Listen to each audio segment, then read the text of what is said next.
Welcome to Lesson 03, the one most Fail2ban tutorials quietly skip. We're opening the hood on what actually happens between apt install and IP band, how the daemon tails your logs, why rotation silently breaks things, and how to debug when nothing seems to match. 4 parts ahead: tailing internals, log rotation traps, debug mode, and the tool you'll genuinely live in: Fail2ban regex. Skip this lesson, and you'll pay for it later. So, let's start with the most basic question. How does any program follow a growing log file? There are really only 2 answers. The naive approach is a polling loop. Wake up every second, reread the file, sleep, repeat. It works everywhere, but you're burning CPU forever. You can lag up to a full second behind an attacker, and worst of all, if the file rotates between 2 poles, you silently lose lines. The smart approach is inotify. You ask the Linux kernel to tap you on the shoulder the moment the file changes. 0 CPU when idle, microsecond reaction, and rotation events come through too. Fail2ban prefers inotify on Linux and falls back to polling elsewhere. And knowing which mode you're in explains a lot of strange behavior later. And the best part is, you don't have to take my word for any of this. You can watch it happen live. Install inotify tools, point inotify wait at auth.log in one terminal, then trigger a failed SSH login from another machine. Within microseconds, you'll see 2 modify events fire back, one for SSHD's failed password line, one for the PAM entry right after. That's exactly what Fail2ban server is consuming. No polling, no sleep loop. The kernel taps the daemon on the shoulder and hands it the work. Now Fail2ban exposes that whole polling versus inotify choice through a single config knob. The back-end setting. Auto is the default, and it's right about 95% of the time. It tries inotify, then systemed, then falls back to polling. But when a jail misbehaves, this is the first thing you make explicit. inotify is what you want on a normal Linux box with plain text logs. Systemd is mandatory when SSHD only writes to journaled, common on minimal Ubuntu and RTL. And polling? That's the FreeBSD escape hatch. Almost never your answer on Linux. And speaking of jails misbehaving, here's the classic one that bites everyone in week 1. Every night around 6:25, logrotate quietly renames auth.log to auth.log.1, gazips the older copy, and creates a brand new empty auth.log in its place. That new file has a different inode. Fail2ban was watching the old inode. If your backend doesn't handle that handoff cleanly, the jail keeps tailing a file nobody writes to anymore, and you go blind until the daemon restarts.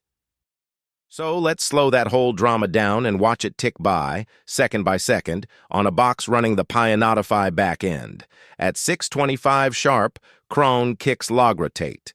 1 second later, auth.log gets atomically renamed to auth.log. Same inode, just a new name. And the kernel immediately fires an in-move self-event on the old inode. That's Fail2ban's first clue. My file just moved. A second after that, RSEslog's post-rotate hook reopens auth.log, creating a fresh empty file at the original path.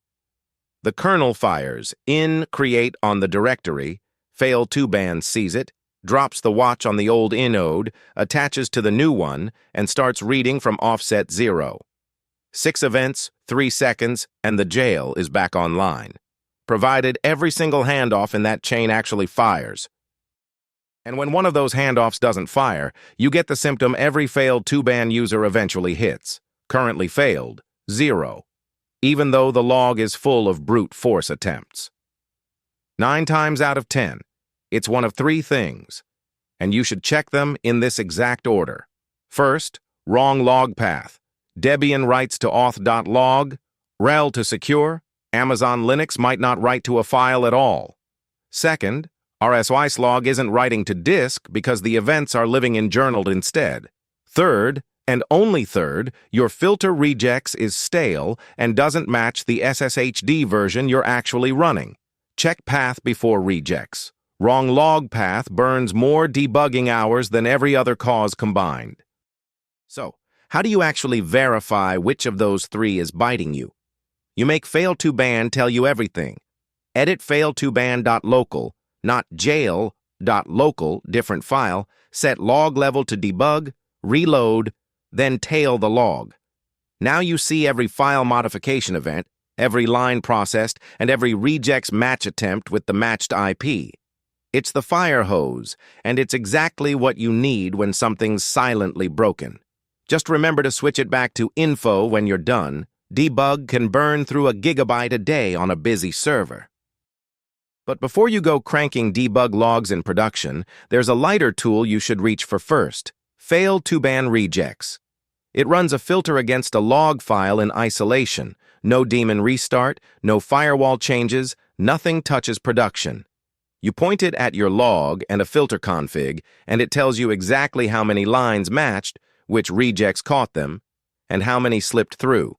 If matched comes back 0, your regex is wrong. Full stop. This is the unit test for log scanning, and you'll run it constantly. So when you read that output, focus on 3 numbers in order. First, date template hits. This should equal your total line count.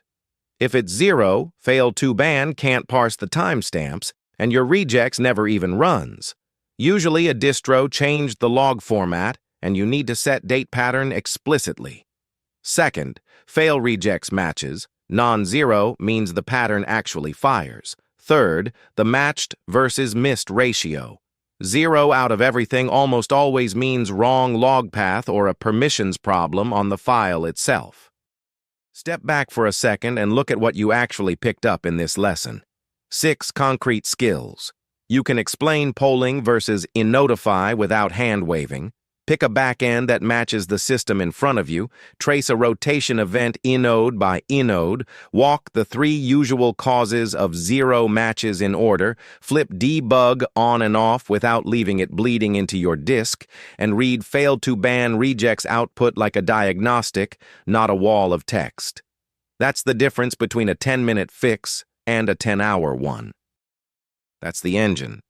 You now understand what Fail2ban is doing under the hood every time a log line gets written. And that foundation is what makes the next lesson make sense. Lesson 04 moves from theory to configuration, jail.local, line by line.